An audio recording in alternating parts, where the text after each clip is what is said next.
तर आज माझा पाय भाजता भाजता राहिला, तर झालं काय हे पुढे सांगते. नमस्कार मंडळी, आज होती गुरुपौर्णिमा आणि त्यासाठीच मला काही सामान घ्यायचं होतं. तर मी आणि सिया रेडी होऊन निघालो आणि बाहेर निघालो की सियाला हे तिचं बाळ मॅन्डेटरी असतं तिच्यासोबत घेणं. मग मी माझ्या बाळाला कडेवर घेतलं आणि सियाने तिच्या बाळाला. देन आम्ही आलो मिठाईच्या दुकानात आणि इकडे आल्यानंतर सियाला चॉकलेट आणि कॅडबरी इज मॅन्डेटरी. नंतर इकडे घरी येऊन आम्ही केला थोडा रेस्ट. तर इकडे पूजा वगैरे झाल्यानंतर मी चालू केलं माझ्या ऑफिसचं काम आणि इकडे बघा सिया कशी डिस्टर्ब करत असते मला.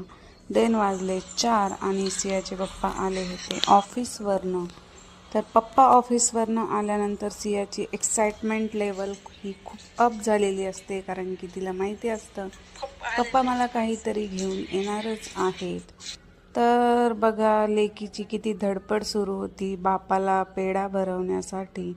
तिला वाटलं माझी मम्मा माझ्या पप्पाला देते की नाही. तर अशा प्रकारे तिने पेढ्याचा बॉक्स उचलला आणि तिला तो तिच्या पप्पांना खाऊ घालायचा होता. तर बाप आणि लेकीचं नातं हे खरंच काहीतरी वेगळंच असतं. तर तिने फायनली तिच्या पप्पांना पेढा दिला आणि इकडे बघा हे चहाचं पातेलं खाली सांडलं आणि माझ्या पायावर चहा पडता पडता राहिला. तर इकडे वाजले ते रात्रीचा 1 आणि माझं ऑफिसचं काम अजूनही सुरू.